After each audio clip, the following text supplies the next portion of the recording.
श्रीमत्परं गम्भीर स्याद्वान्मोघलाञ्छनम्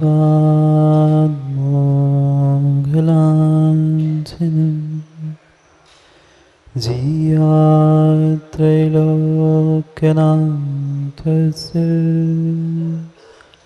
शासनं जिनशासनम्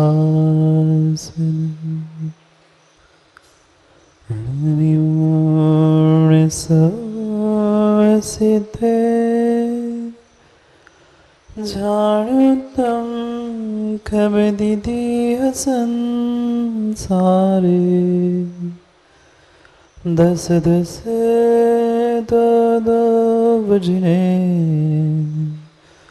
दस दौड़ पीड़म बूझे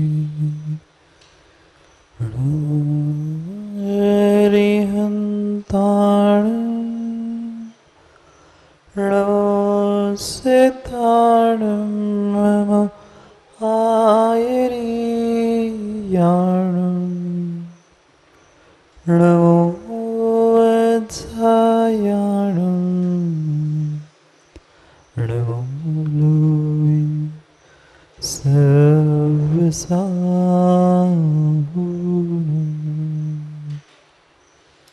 अनंत अनंत परम सिद्ध भगवान की 1008 से आदिनाथ भगवान के परम पूज्य आचार्य भगवान कुंद कुंद स्वामी के परम पूज्य आचार्य भगवान गुरुवर विशुद्ध सागर जी महाराज के अहिंसामय विश्व धर्म की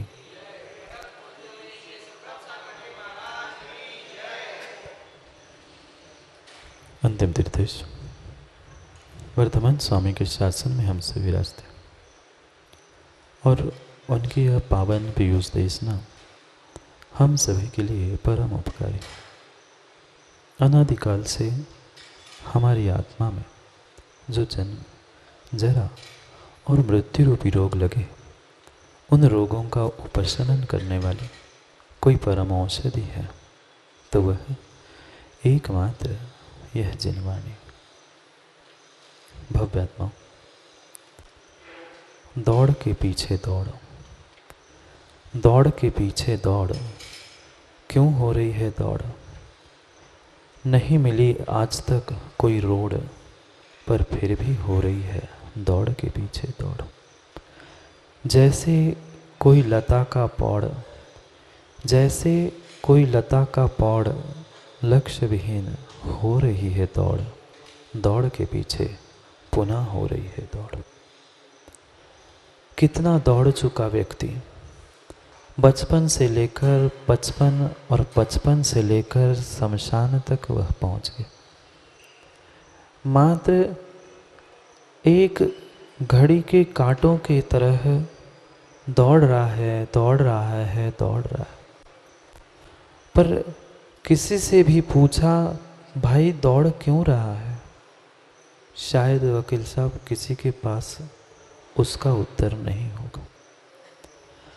चल रहा है, दौड़ रहा है, सब कुछ स्वीकार है, पर लक्ष्य क्या था? क्या मुझे प्राप्त करना था? नहीं पता। खूब दौड़ लिया पर रोड नहीं मिल पाया। करता रहा आज तक तो दूसरों से होड़, करता रहा दूसरों से आज तक होड़। छोड़ दे होड़, नहीं तो हो जाएगा तन में कोड़। मात्र ईर्ष्या, स्पर्धा, कषाय, इनके अलावा जीव ने किया क्या? जितनी भी उसकी दौड़ चल रही है, भाग दौड़ चल रही है, उसे स्वयं को ही नहीं पता कि मैं पहुंच कहाँ रहा हूँ, मेरा लक्ष्य क्या है। और जब तक लक्ष्य का पता नहीं है तब तक हमारी दौड़ कार्यकारी नहीं। खूब उछल कूद कर ली हमने सुबह से लेकर शाम तक, बचपन से लेकर बुढ़ापे तक खूब उछल कूद कर ली, खूब दौड़ कर ली, पर उसका उद्देश्य क्या था? खोज किसकी चल रही थी? मेरा लक्ष्य क्या था? नहीं। बिल्कुल उस मृग की तरह मेरी परिणति है। वह मृग हिरण भी दौड़ता है, सोचता है सामने पानी है, और आगे पहुंचता है। वहां पहुंचते देखता है यहाँ तो पानी है नहीं। वहां से देखता है, उसे लगता है आगे थोड़ा सा पानी होगा, वहां पहुंचता है, वहां भी पानी नहीं। क्या ऐसी परिणति हम लोगों की नहीं हुई? यहाँ बैठ के हमें लगता है मंदिर में बैठे बैठे नहीं घर में सुख साता मिल जाए, घर में बैठते हैं तो लगता है मंदिर में पहुँचूँ, पर मात्र मृग मरीचिका समान हम सुख, शांति, शरण और सब कुछ खोज रहे। जब तक उस व्यक्ति की शरण नहीं पाते हैं तब तक हमें यही लगता है कि वो मेरे लिए शरण था, पर जैसे ही समय आते ही वह अपना सहयोग बंद कर देता है, समझ में आता है अरे ये भी शरण नहीं। जैसे उस हिरण को जब तक पास नहीं पहुंचता तब तक दूर से पानी दिखता है, ऐसे ही हमें प्रत्येक व्यक्ति, प्रत्येक स्थान, प्रत्येक वस्तु में शरण दिखती है जब तक मैं उसके पास नहीं पहुंचता। जैसे ही पास पहुंचता हूँ असलियत का बोध होता है कि अरे ये माता पिता भाई बंधु मित्र परिवार धन संपत्ति कोई शरण नहीं। मैं तो व्यर्थ में दौड़ रहा था, मैं तो व्यर्थ में उसे अपना बनाने का प्रयास कर रहा था। एक चिड़िया थी, रोज पेड़ पर बैठे बैठे आसमान को देखती थी। होगा कुछ वर्षा योग का काल, कुछ बरसात का समय। रोज आसमान में आने वाले बादलों को देखती और सोचती कितने सुंदर ये बादल है, कितने सुंदर बादल है। मैं मात्र इस वृक्ष की ऊंचाई पर, चोटी पर बैठी हूँ, मुझे तो उन बादलों को छूना है। कौन सोचती थी? एक चिड़िया रोज वृक्ष पर बैठकर सोचती थी कि मैं उस बादल को पकड़ लूँगी, उस बादल से कितनी सुंदरता मुझे दिखेगी, मैं ऊंचाई को पहुंच जाऊंगी। एक दिन उसने निर्णय कर लिया, शाम का समय था। अक्सर ही होता है शाम के समय में बादल आते हैं, बिखर जाते हैं। एक दिन उसने निर्णय किया, नहीं आज तो मैं उन बादलों को पकड़ के रहूंगी, मैं उस पर जाकर बैठ जाऊंगी। चिड़िया ने अपने पेड़ से उड़ान भरी और जैसे ही बादल पर पहुंचने वाली थी, अचानक हवा चलने लगी और बादल के पास पहुंचते पहुंचते देखा तो बादल कभी इधर भागे, वहां उड़कर पहुंचे तो कुछ समय में पुनः बादल हवा के रुख से और दूसरी दिशा में जा। एक दिन हो गया, 2 दिन हो गए, 3 दिन हो गए, वह सोच में पड़ गई, अब मैं करूँ तो क्या करूँ? बादल को तो पकड़ना है, बादल पे बैठना है, ऊंचाई को प्राप्त करना है, मैं क्या करूँ? बहुत प्रयास किया, बहुत दिन उसने दौड़ लगाई बादल को पकड़ने की, पर वह बादल को नहीं पकड़ पाए। कौन पकड़ सका बादल को? पकड़ने का भी प्रयास कर लेना, हाथ में आने वाली वस्तु है बादल? नहीं थे। चिड़िया विचार करने लगी और उसने निर्णय कर लिया कि नहीं, आज उस बादल की जगह मैं ये जो पीछे पहाड़ दिख रहा है उस पहाड़ पर पहुंचती। और बहुत उम्मीद से और बहुत दम से सुबह से उसने उड़ान भरना प्रारंभ किया और उड़ते उड़ते जाकर उस पर्वत के शिखर पर जाकर बैठ गए। और जैसे ही शाम होते होते पर्वत के शिखर पर पहुंच गई, उसने देखा ये क्या, आज इस पहाड़ की चोटी पे मैं बैठी हूं, यहां से तो बादल नीचे है। वो तो नीचे थी पहले वृक्ष पे, इसलिए उसे बादल ऊपर दिख रहे थे। अब वो पहुंची थी पहाड़ की चोटी पर और वहां से देखती है बादल तो मेरे से नीचे है। खुश हो गई। आज उस बादलों को अपने इर्द गिर्द घूमते हुए देखकर अपने से नीचे देखते हुए खुश हो गई और अपनी ही गलती का एहसास करके हंसने लगी। देखो कितनी मैं पागल थी, उस अस्थिर चंचल अशरण बादलों को मैं पकड़ने का प्रयास करती रही और जब तक दौड़ती रही तब तक कुछ नहीं मिला।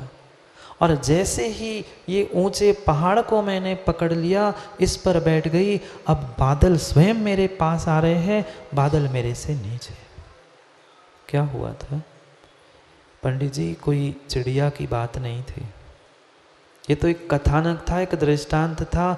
इस चिड़िया से और बड़ी भूल हम स्वयं नहीं कर रहे। जो जो अनित्य वस्तुएं थी, जो जो अशरण वस्तुएं थी, हमने उसको अपना स्वयं का बनाने का, स्वयं की शरण की खोज करने के लिए हम दौड़ रहे। जब तक अशाश्वत के पीछे दौड़ोगे तब तक शाश्वत मिलने वाला नहीं है। उस चिड़िया ने शाश्वत पर्वत को पकड़ लिया, अशाश्वत अशरण जो बादल थे वह अपने आप उसके आगे पीछे घूमने लगे। वही अशरण भावना हमें समझाने वाली। आज तक जहाँ जहाँ हम दौड़ लगाते हुए अशरण में अपने आप को प्राप्त करने का, अपने शरण को प्राप्त करने का प्रयास करते रहे, वही वही हम भ्रमित होते रहे और वही वही पीछे पड़ते। बिल्कुल उस हिरण और उस चिड़िया के समान हमारी आज तक परिणति रही। कभी हमने मित्र में अपनापन खोजा, कभी माता पिता में अपनापन खोजा, कभी बेटों भाइयों में हमने अपनापन खोजा, पर कितने अपने काम में आए और कितने विमल भैया पराए आपके काम में आए। अभी तक की उम्र में हिसाब लगा कर देख लेना, माँ जितने जितने आप अपने कह रहे थे उतने उतनों ने समय पे धोखा दिया, और जो पराए थे वे समय पे काम आते हैं। जिससे नहीं था मेरा वास्ता, उनके कांधों पे कटा मेरा अंतिम रास्ता। मुनि क्षमा सागर जी की ये पंक्तियाँ अक्सर हमें याद आती है। जिससे कोई नहीं था मेरा वास्ता, उनके ही कांधों पर कटा है मेरा अंतिम रास्ता। जब अर्थी उठती है तो कौन आता है कांधा देने के लिए? घर वाले कांधा नहीं देते, बाहर के लोग ही आकर कांधा देते हैं। आपका बेटा जिसके लिए मर रहे हो, जिसके लिए तड़प रहे, जिसके लिए पाप कमा रहे हो, निहाल चंद जी, वो आगे चलता है, वह हमेशा आगे चलता है अग्नि को लेकर, पीछे मुड़ के भी देखता नहीं है पीछे कौन आ रहा है, देखता है क्या? और जिससे कोई हमारा वास्ता नहीं था, ऐसे लोग हमारा अंतिम रास्ता शमशान तक पार करते हैं। पर फिर भी व्यक्ति एक एक इंसान को जोड़ने के पीछे पड़ा है, एक एक संबंध अच्छे बनाने के पीछे पड़ा है। ये संबंध, ये व्यक्ति सांस देने तक काम नहीं आएंगे। बेटा आग देने काम आएगा, वह पड़ोसी कांधा देने काम आएंगे। विचार करो कहाँ हम अपना समय व्यतीत कर रहे हैं, किसे हमने आज तक शरण मान के रखा था और वास्तव में हमारे लिए शरण था कि नहीं था। जो शाश्वत था उस शाश्वत को तो हम प्राप्त करने का कभी प्रयास नहीं करें, और जो अशाश्वत था उन अशाश्वत को ही हम प्राप्त करने का पुरुषार्थ करते हैं। ये बात हमें बहुत अच्छे से समझनी होगी कि शाश्वत को कभी भी मिटाया नहीं जाता और अशाश्वत को कभी रोका नहीं जाता, नहीं रोका जाता। पर फिर भी हम भ्रमित हैं, हम समझते हैं हमारे लिए ये पूरा संसार, सब व्यक्ति सब काम में आ जाएंगे। नहीं आएंगे, ये निमित्त तो हो सकते हैं, पर उपादान तेरे स्वयं का होना आवश्यक है। माता पिता हो चाहे बेटा हो, कोई शरण नहीं है इस संसार में। अगर वास्तव में कोई शरण है, पंच स परम गुरु। कल भी समझा था, पंच परम गुरु व्यवहारे पंच परम गुरु, अवर सकल संताप। मात्र संताप है, संताप है, पर फिर भी व्यक्ति पता नहीं किस किस के पीछे दौड़ रहा है, किसकी रक्षा और किसकी शरण को प्राप्त करने के लिए दौड़ रहा है। ना वे रक्षक है ना शरण है। जिस बेटों ने अपनी माता पिता को शरण मान के रखा था, जिन माता पिता ने अपनी बेटों को शरण मान के रखा था, क्या वे आज तक मां काम में आए? देखना इतिहास खोलकर, ऐसा ही एक परिवार था। आर्थिक क्षमता उनकी बहुत कमजोर थी, पर फिर भी 7 संतान उन पति पत्नियों को थी। एक नहीं, दो नहीं, 7 बेटे थे। बेटे भी सोचते थे कि माता पिता है, तब तक हमारी क्या चिंता, माता पिता ध्यान रख ही रहे हैं, सुरक्षा कर ही रहे हैं। माता पिता सोचते थे हमारे 7 बेटे हैं, कोई ना कोई एक काम में आ ही जाएगा। दोनों व्यर्थ में खुश थे, पागल थे कि लग रहा था ये मेरे लिए रक्षक होंगे, काम करेंगे। ऐसे दिन बदले, ऐसे दिन बदले, वे 7 के 7 और माता पिता जो अच्छा खासा परिवार था, एकदम से ऐसे दरिद्रता के दिन आए कि शाम की खाने की रोटी की व्यवस्था नहीं हो पाई। जिस नगर में रहते थे उस नगर के राजा को भी बहुत दुख, बहुत कष्ट, बहुत परेशानी थी। घर में सब कुछ था, सब कुछ व्यवस्थित था, पर नगर को अन्य नगर से जोड़ने वाला एक रास्ता था जहाँ से नदी गुजरती थी, और उस नदी पर राजा ने बहुत मेहनत करके, बहुत खर्चा करके पुलिया बनाई थी। पर जब जब वह पुलिया बनाता था, 2, 4, 8, 10 दिन में पुलिया ढह जाती। खूब प्रयास किया, खूब महीनों तक कोशिश की, बाहर से भी लोग बुलाकर उन्होंने उस पुलिया को सुरक्षित बनाने का प्रयास किया, पर कहाँ बंद। फिर किसी एक पुरोहित ने सलाह दी राजा को, राजन अपन वहाँ जाकर देखते हैं वास्तविकता क्या है। खोज की, पता किया, अब कहने वाले तो हजारों होते ही विमल भाई। अच्छा हो जाए तो कोई ये नहीं आएगा, पर कुछ काम बिगड़ रहा है तो 50 सलाह देने वाले आएंगे, क्योंकि भारत है और फिर बुंदेलखंड है, यहाँ रायचंद जी की कमी नहीं है। महाराज जी ऐसा करो तो बहुत अच्छा होगा, ऐसा मत करना बहुत अच्छा होगा। अरे रायचंद नहीं, कभी करमचंद भी तो बनो, कभी कर्म करके भी दिखाओ। अक्सर अक्सर रायचंद मिलेंगे, जहाँ जाओ वहाँ मिलेंगे, और महाराजों को तो वकील साहब इतने रायचंद मिलते हैं कि क्या बताएं। पूरे सलाहकार महाराजों, क्यों वहाँ उनसे फ़ी मिलने नहीं है, बाहर फ़ी मिलेगी, कुछ मिलेगा। यहाँ महाराज है, कह दो क्या जाता है, बहुत अच्छा महाराज जी, बहुत अच्छा है, गौशाला ही में बने रहो, बहुत अच्छा है, आ गए। 50 राय, 50 पर काम करने वाला कोई कर्म चल रहा है। राय दी लोगों ने राजा को, राजा तो राजा ही था, राजा ने बात मान ली। उन सभी लोगों की राय दे दी थी कि ये पुलिया कुछ देवी देवताओं के कारण नहीं बन पाए, आपको पहले उन देवी देवताओं को खुश करना पड़ेगा, और खुश करने के बाद ये पुलिया बन जाएगी। राजा था, उसको इतना भी विवेक नहीं रहा, क्या किसी देवी देवता को खुश करने से क्या कभी पुलिया बन जाएगी। बातों में आ गया अभिषेक व राजा भी। लोगों ने कह दिया देवी देवताओं को खुश करना है तो कैसे करेंगे। फिर सलाहकार मिले, रायचंद मिले, उन्होंने कहा एक काम करते हैं, हम बलि चढ़ाते हैं। ये देवी देवता बलि मांग रहे हैं, एक लड़के की बलि चढ़ा दो, पुलिया बन जाएगी। अब राजा सोच रहा था मेरा इतना व्यापार ठप्प हो जाता है, आने जाने का एक ही रास्ता है और वो ही बंद हो जाता है, तो क्या करूं। राजा ने भी बात मान ली और उसने भी घोषणा करवाई, पूरे नगर में डिंडोरा पिटवाया, कह दिया कि जो अपने बालक को, अब देगा कौन बलि। भले ही वह राजा था, पर किसी ना किसी से तो मांगना पड़ता। कौन बलि चढ़ाने वाला था अपने बेटे को।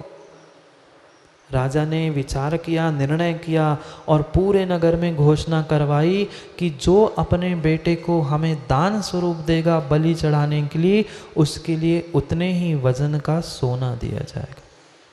क्या घोषणा की?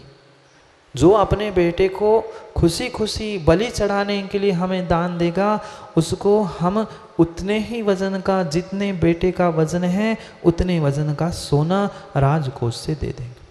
क्योंकि हर साल पुलिया बनाओ, हर साल टूटे, हर साल उतना खर्चा कराओ। उन्होंने सोचा सलाह मिल गई है, ऐसा करके देखते एक साल। ले दे के 2-4 दिन बीत गए और बात पहुँचते पहुँचते उस परिवार तक बात पहुँच गई। किनके पास? जिनके 7 बेटे थे, दरिद्री बन चुके थे। उनको जैसे ही समाचार मिला पिता ने धीरे से आकर अपने पत्नी से बात कर ली, देख कल के खाने की व्यवस्था नहीं है अपने पास, हम दो और ये साथ, इन सबको संभालना है, व्यापार ठप है, कुछ नहीं हो रहा है, क्या किया जाए। राजा ने ऐसी ऐसी घोषणा की है कि कोई अपना बेटा खुशी खुशी देता है तो उसे उतने ही किलो सोना दिया जाएगा। एक क्षण को तो माँ का दिल दहल गया, कहती है सोच क्या रहे हो तुम, अपने बेटे को देने की बात कर रहे हो क्या? इतने तो हमने इतने साल उन्हें पाला पोसा जन्म दिया और आप कह रहे हो उनको।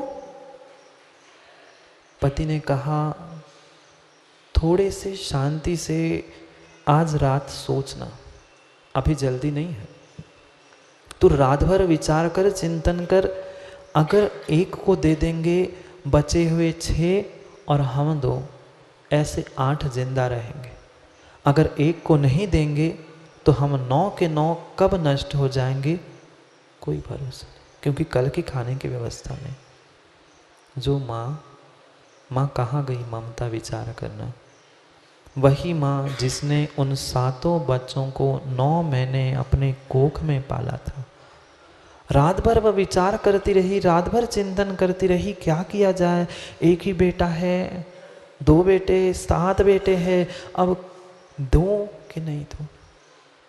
सुबह हो गई।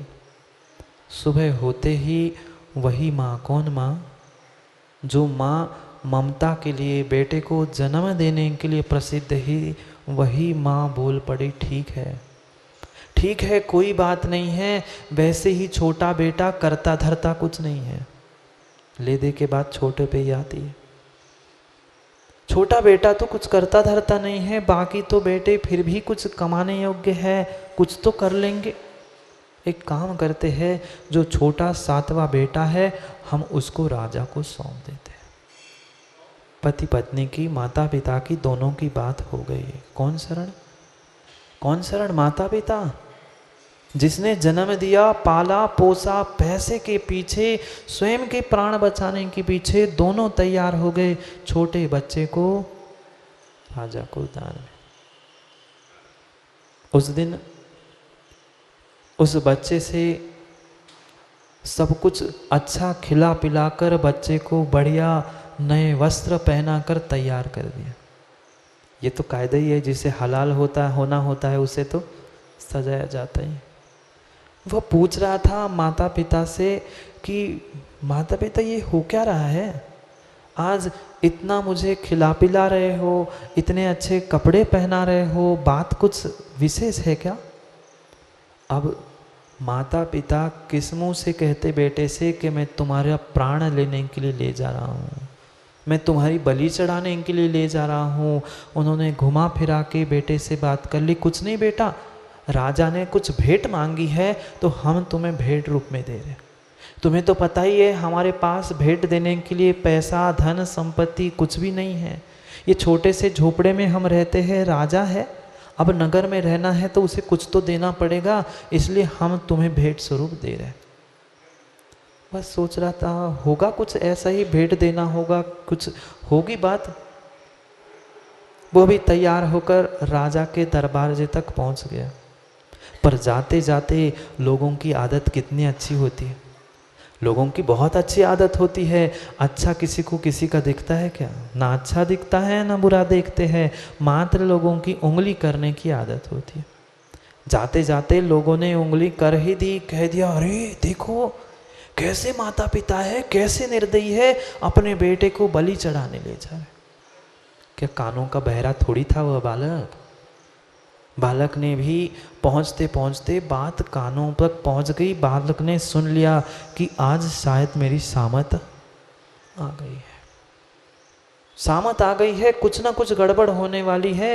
ये लोग आपस में जो बात कर रहे हैं कुछ ना कुछ सत्यता है, तभी लोग बोल रहे हैं।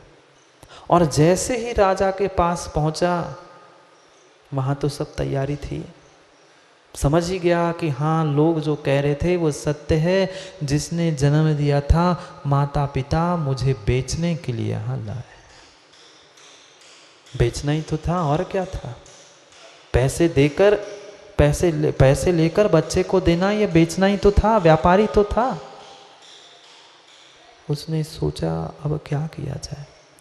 एक क्षण के लिए, कुछ क्षण के लिए तो उसे मन में जरूर विकल्प आया कि जिसको मैं माता पिता मानता था, जिसने मुझे बचपन से बड़ा किया, जिससे मुझे बहुत सारी उम्मीदें थी, मैं ही मिला। और भी तो 6 भाई थे, पर मेरा ही नंबर क्यों लगा। फिर पुनः कुछ क्षण विचार करके, वह सब राजा थे, सभी मंत्री थे, सब नगर था, अब बलि चढ़ेगी किसी की, वहाँ पहुँचने के लिए सब उद्यत हो गए। बेटे को भी बढ़िया पालकी में सुंदर सजाकर वहाँ पुलिया तक ले जाया गया। भीतर उसका चिंतन चल रहा था, सोच रहा था, भीतर ही भीतर काल सिंह ने मृग चेतन को, काल सिंह ने मृग चेतन को घेरा भवन में, नहीं बचावन हारा कोई, यो समझो मन में। वह खुश होने लग गया।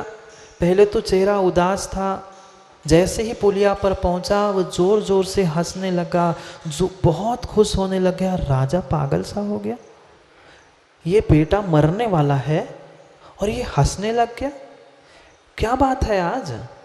हम तो सोच रहे थे ये बेटा बिलखेगा, चिल्लाएगा, बचाओ बचाओ कहेगा, पर ये तो खुशी के मारे और हंस रहा है। राजा से रहा नहीं गया, राजा से रहा नहीं गया। राजा ने बेटे से पूछ लिया कि बेटा तू हंस रहा है, तेरी बलि चढ़ने वाली है और तू हंस रहा है। वो कहता है राजन क्या करूं, हंसू नहीं तो क्या करूं, हंसू नहीं तो क्या करूं। कैसी संसार की विचित्रता है।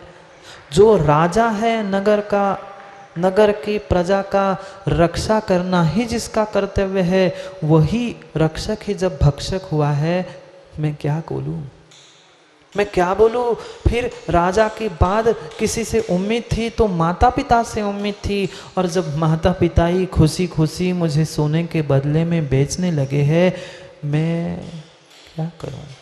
अब रोने से कुछ होना है क्या, नहीं होने वाला। उसने पुनः राजा को सुना दिया, काल सिंह ने मृग चेतन को घेरा भवन में।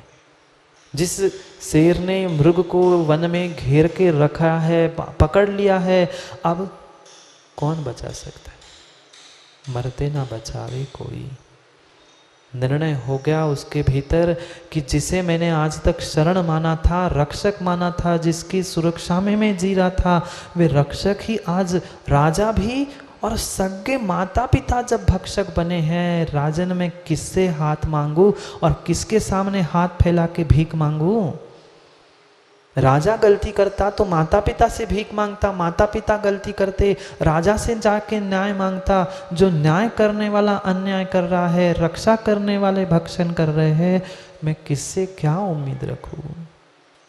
इसलिए खुश हूं, मरना है मर जाऊंगा, मैं अकेला मरूंगा, मेरे माता पिता खुश हो जाएंगे, आप खुश हो जाओगे, कोई बात नहीं। भीतर निर्णय हो चुका था। मंत्र तंत्र सेना धन संपत्ति, राजपाट छूटे, वश नहीं चलता, वश नहीं चलता काल लुटेरा। जब काल लुटेरा आता है तो किसी का वश नहीं चलता। राजन अब समय क्यों बर्बाद कर रहे हो, समय क्यों बर्बाद कर रहे हो, जल्दी से करो जो करना है, मैं तो तैयार हूँ। मुझे तो विश्वास है, मैंने देख लिया संसार की असारता को, कोई शरण नहीं है, कोई शरण नहीं है। उसने कहा अब मैं तैयार हूँ, और उसने हाथ जोड़कर प्रारंभ कर लिया नमोकार मंत्र, और भीतर ही भीतर चिंतन शुरू कर दिया, अन्यथा शरणम नास्ति, अन्यथा शरणम नास्ति, त्वमेव शरणम मम, तस्मात् कारुण्य भावेन रक्ष रक्ष जिनेश्वर। पूरी तैयारी हो चुकी थी उस पुलिया पर बलि चढ़ने की, उसको बैठाल भी दिया, पर इसका भीतर का भीतर यही चिंतन चल रहा था, अन्यथा शरणम नास्ति। हे प्रभु मेरे लिए कोई शरण नहीं बचा, मैंने देख लिया माता पिता सब परिवार खड़ा है, एक तरफ राजा खड़े हैं, एक तरफ सैनिक खड़ी है, पूरी प्रजा एक तरफ खड़ी है, अब मेरे लिए कोई शरण नहीं है। अन्यथा शरणम नास्ति त्वमेव शरणम मम, हे पंच परम गुरु, हे प्रभु, हे गुरु, आप ही मेरे लिए शरण हो। पंच परमेष्ठी भी वकील साहब तभी शरण दिखती है जब भीतर की पंच परमेष्ठी जागृत होती है। कोई पंच, कोई पंचायत काम में नहीं आने वाली है विमल भैया। अगर काम में कोई आएगा तो पंच परमेष्ठी काम में आएगा। कितनी ही पंचायत जो कुछ भी बिठा लो, ये शरण नहीं, ये काम की नहीं है, पंच परमेष्ठी ही शरणभूत है। वह पंचायत नहीं थी क्या? राजा कौन था? नगर का राजा था। पूरा पंचायत वहीं पे थी, पर शरण मिल पाई? नहीं मिल पाए। भीतर का जब तक बोध नहीं होगा, भीतर की श्रद्धा जागृत नहीं होगी, तब तक बाहर की पंच परमेष्ठी की पर दृष्टि भी नहीं जाएगी। पंच परमेष्ठी सामने होने पर भी हमारे हाथ नहीं जुड़ते। गुरु सामने हैं, प्रभु सामने हैं, ऐसे भी जीव अभिषेक देखे जाते हैं, सामने दिखकर भी मुंह फेर के चले जाते हैं।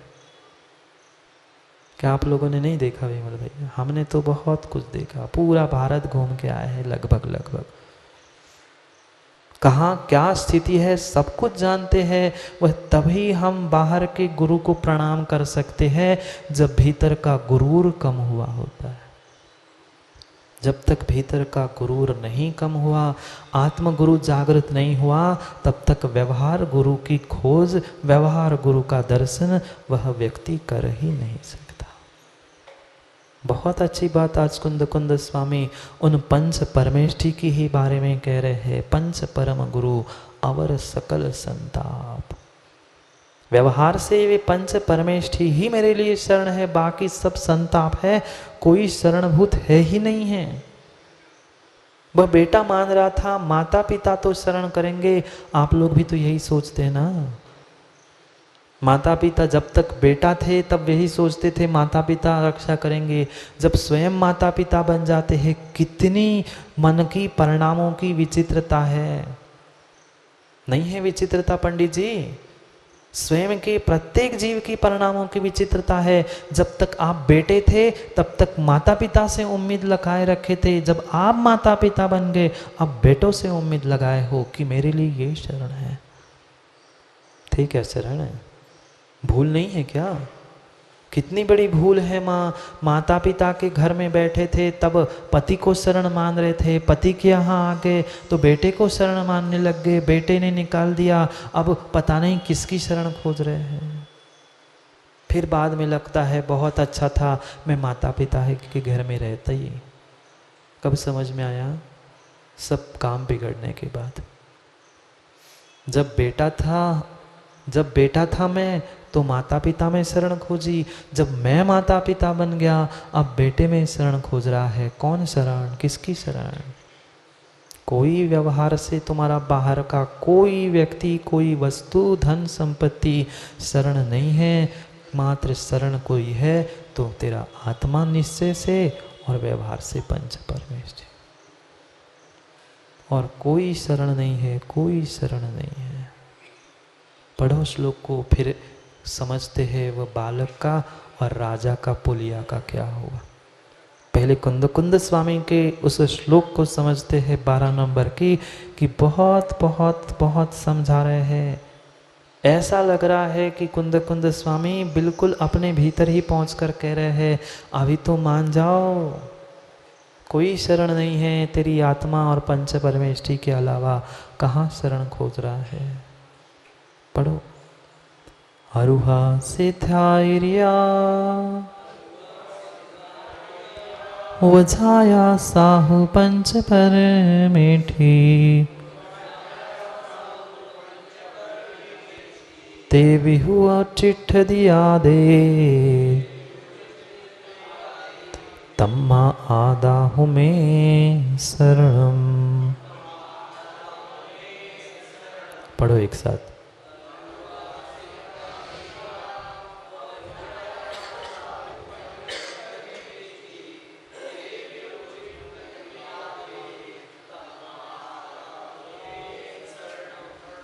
कितनी अच्छी बात कह रहे हैं।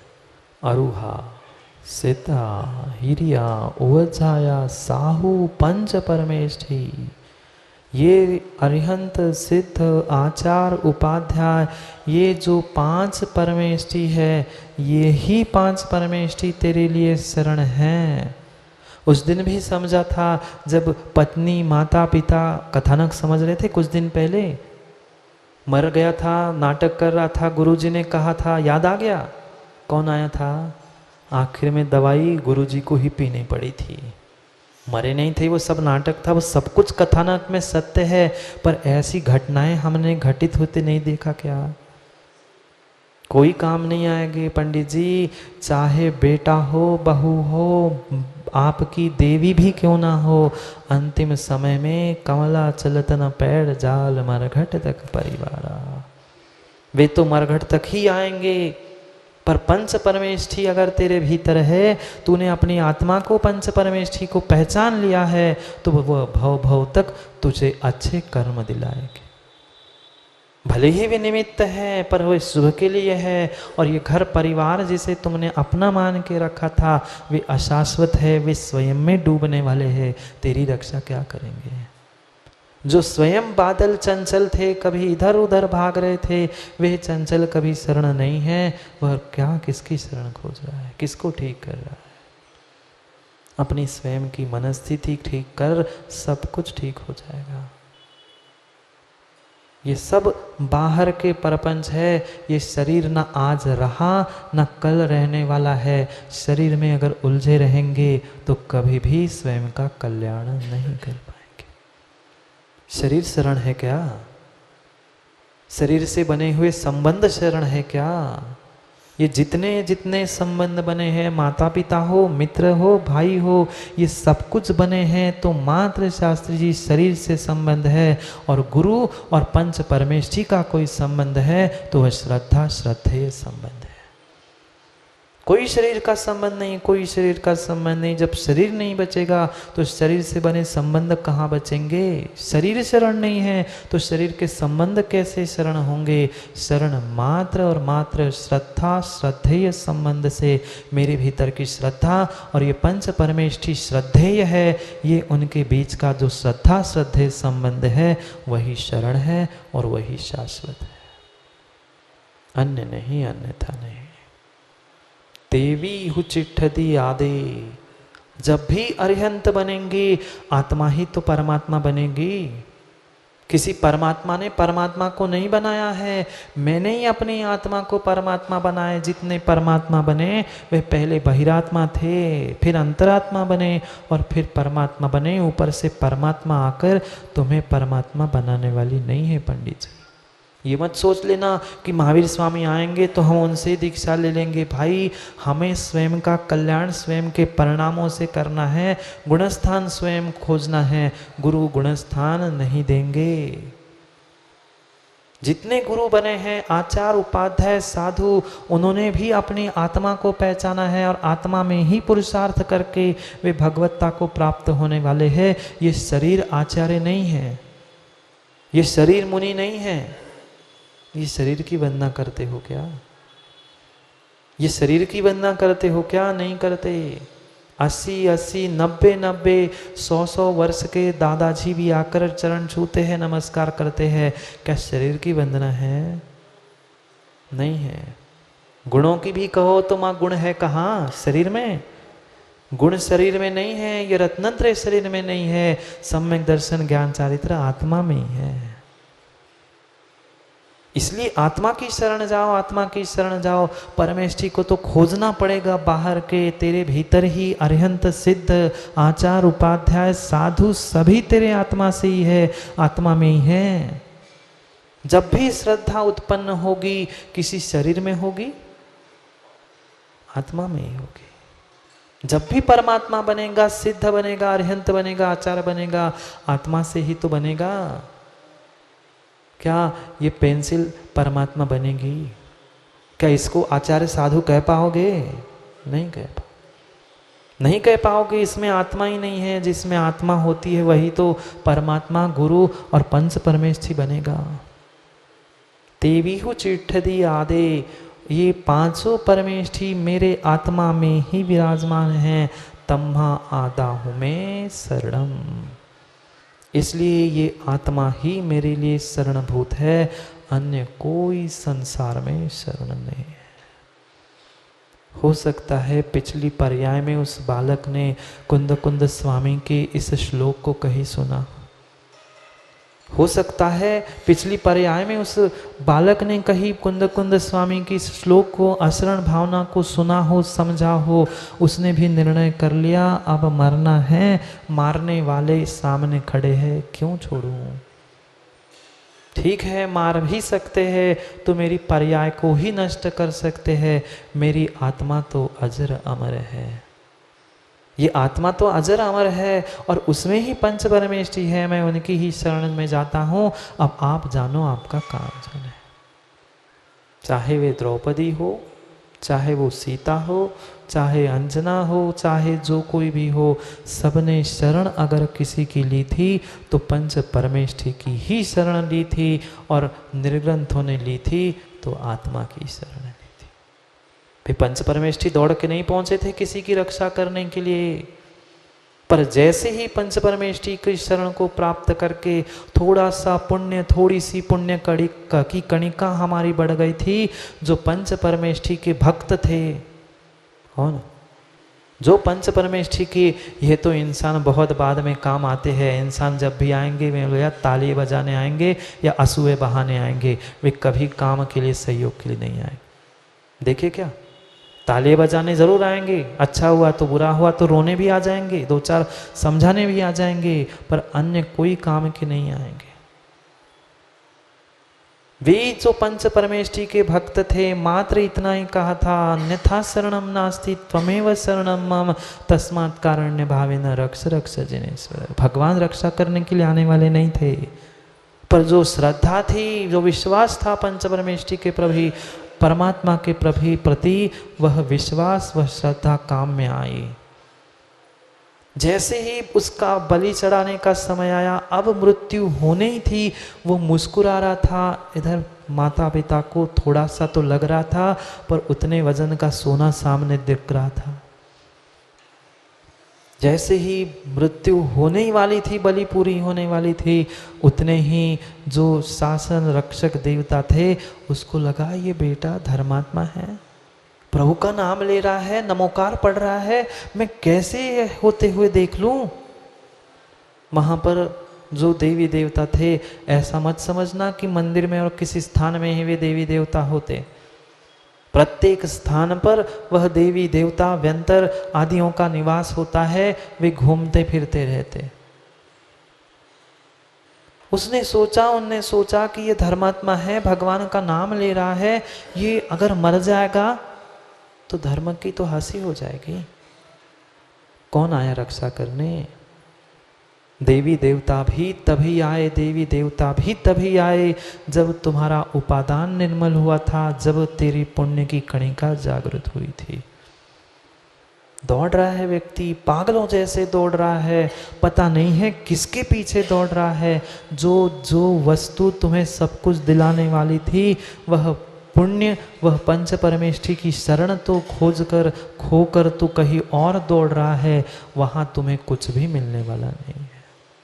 शाश्वत कोई है तो तेरी आत्मा और ये पंच परमेष्ठी है। सुप्रभ सागर भी शाश्वत नहीं है वकील साहब, ना विशुद्ध सागर जी है, ना कोई नाम शाश्वत नहीं है, पर फिर भी पंच परमेष्ठी शाश्वत है। ना आदिनाथ, ना पारसनाथ, ना सिमंदर, कोई शाश्वत नहीं है।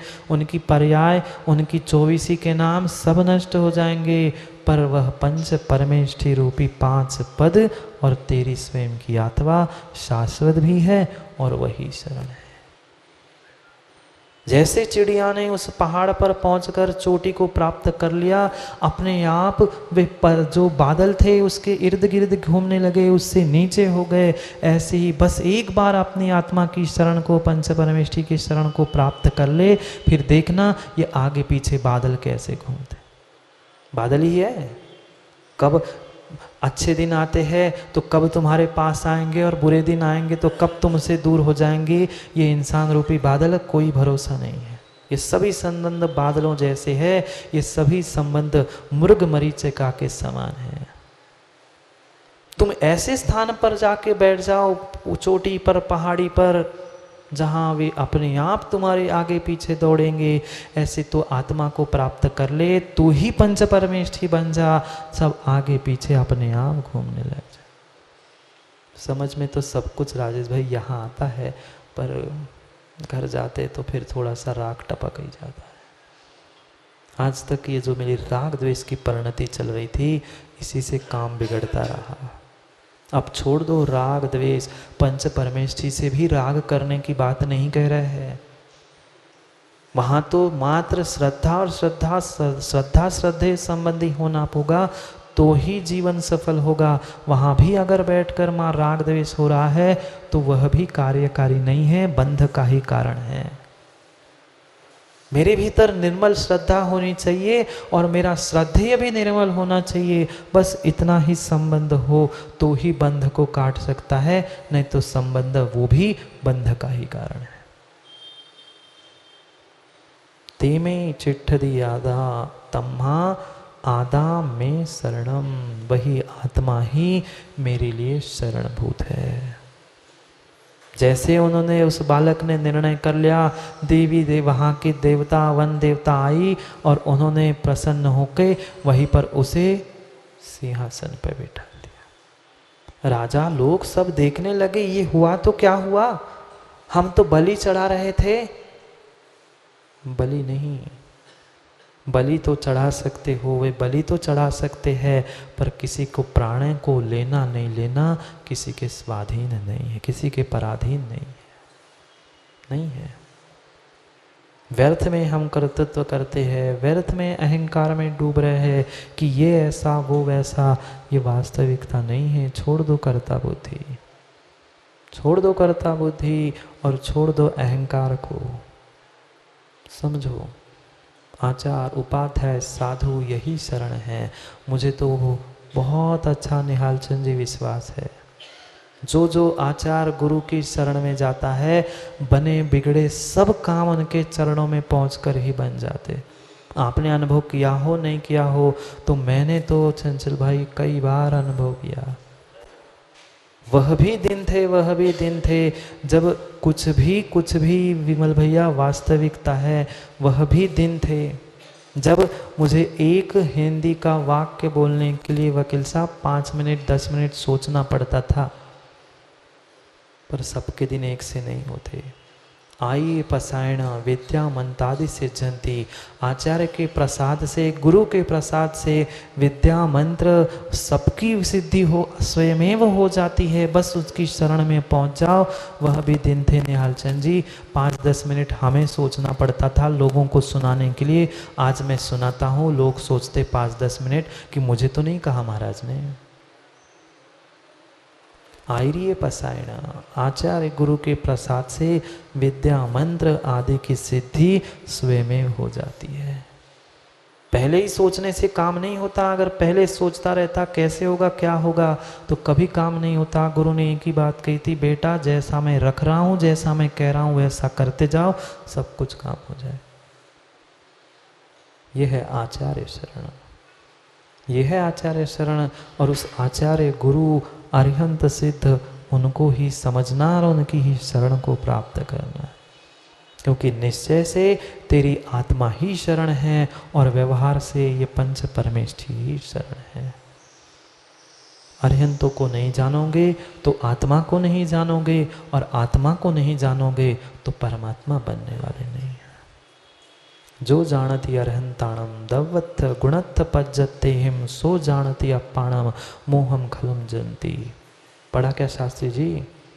कुंद कुंद स्वामी ही कह रहे हैं, जो जानती अरहंताणम, जो अरिहंत भगवान को द्रव्य गुण पर्याय समेत जानता है, सो जानती अपाणम, वो ही आत्मा को जानता है। मोहम खलम जनती, मोह का नाश करके वो ही आत्मा को जान सकता है जिसने अरिहंत को जाना है।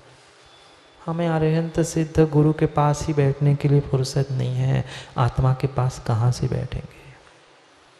कहाँ से बैठेंगे आत्मा के पास? आत्मा के पास बैठने से पहले व्यवहार जो ये पंच परमेष्ठी है उनको तो समझो, फिर निश्चय के पंच परमेष्ठी को समझो। निहालचंद जी कहते महाराज जी जब मेरे ही भीतर परमेश जी है तो आपकी क्या जरूरत। ऐसे हो गए विद्वान, आपकी नहीं कह रहा हूं, बता रहा हूं। ऐसे भी हो गए, वे नहीं कहते, पर ऐसे भी कहने वाले हैं जब मेरी ही आत्मा में परमात्मा है, मेरी ही आत्मा में पंच परमेश जी है, तो मैं आपके पास क्यों आऊं। सही बात है, आप भी सोच लोगे, पता है मुझे, पंडित हो ना। वही तो समझना है, वही तो नहीं आ रहा है समझ में। पहुंचना आत्मा तक ही है, पर पहुंचाने वाला मार्गदर्शक कोई है तो ये व्यवहार के पंच परमेश जी है। उनकी शरण पहुंचे बिना आत्मा की शरण मिल ही नहीं सकती। अरहंत का स्वरूप ही नहीं पता तो आत्मा का स्वरूप और परमात्मा शक्ति से युक्त तेरी भगवान आत्मा का स्वरूप तुम्हें क्या पता है। इसलिए पहले उनको भी जानना है। जाओ, समय हो गया है। नहीं जाना, किसकी शरण, ताले की शरण, चाबी की शरण, पता नहीं किस किस की, देवी देवता घर में से एक दूसरे की शरण, कोई शरण देने वाला नहीं है। समय आने पर सब तुम्हें ऐसा करके, याद है ना, समय आने पर दोनों को कचड़े के डिब्बे में डाल देंगे। दोना तो फिर भी माँ कचड़े के डिब्बे में जाएगा, तुम्हें तो जलाए बिना ये संसार के लोग नहीं मानेंगे। कचरा तो फिर भी कुछ दिन तो घूरे पर पड़ा मिल जाएगा, यहाँ से उठा के वहाँ, वहाँ से उठा के वहाँ, पर तुम्हें तो यहाँ से उठाए वहाँ और वहाँ से जला के फिर आ जाएंगे। कौन शरण, किसकी शरण। जिस माता पिता से बेटों से उम्मीद लगा के रखे है, घर परिवार संबंधी से पंच पंचायत किस किस के हमने उम्मीद लगा के रखी है, वे कोई नहीं है। अगर पांच में कोई काम आएगा तो पंच परमेश ही आएगा और कोई नहीं आएगा। जरूरी नहीं है 5 उंगली भी काम में आ जाए, पर पंच परमेश ही अगर मेरी श्रद्धा है तो नियम से शरण बन के तेरा कार्य सफल कर सकती। पर क्या करे, उतना विश्वास ही मेरे पास नहीं है, उतनी श्रद्धा ही मेरे पास नहीं है। बस कूद जाओ एक बार, अपने आप अपने चंचल मन को संभाल लो, अपने आप रास्ता मिल जाएगा। दूर से पानी अक्सर ही ठंडा लगता है, दूर से अक्सर ही पानी ठंडा लगता है। बस एक बार एक लोटा डाल दो, फिर लगता है अब कुछ नहीं, अब डाल। एक बार लगा लो डुबकी, फिर पता चलता है कुछ नहीं, हम भी तैर सकते। समझो, संभलो अनित्य अशरणता को। और अच्छी बातें कुंद कुंद स्वामी कहेंगे, समझेंगे। पता नहीं किसका नंबर कब आएगा, मेरा नंबर भी आएगा, मेरा नंबर भी आएगा, मुझे भी पता है। इसलिए तब तक जीवन से विमुख होकर सबसे लड़के झगड़ के एकांतवास में बैठने की अशरण बात नहीं कर रहा है। इन सब के साथ रहते हुए भी सत्य का बोध करके रहना है। यही अशरण भावना की मात्र यही एक शिक्षा है, अन्य नहीं। जाओ, घर नहीं जाने का आप लोगों को, 2 बार कह चुका, जाओ। इतना बुरा बोलता हूँ क्या मैं? जाओ ना, फिर करेंगे पुनः समय पर समय की चर्चा। और कुंद कुंद स्वामी कल बहुत रहस्य की बहुत अच्छी बात कह रहे हैं, उसे भी समझेंगे। कौन शरण कौन अशरण, जो भ्रम था उस भ्रम को मिटाकर अपनी दौड़ को बंद कर दो, नहीं तो दौड़ तो चल ही रही है। पंडित जी, दौड़ के पीछे दौड़, दौड़ के पीछे दौड़, पता नहीं क्यों हो रही है दौड़। नहीं मिली है आज तक रोड, पर फिर भी एक के पीछे दौड़ रहा है दौड़।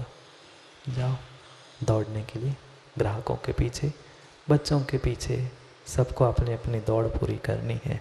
करेंगे दौड़ अस्पताल से शमशान तक की, करेंगे कल चर्चा। अस्पताल से शमशान तक की दौड़ का समय आज का पूर्ण हुआ। कल पुनः समय पर समय की बात कहेंगे, क्योंकि समय पे किया गया काम समय को दिलाता है।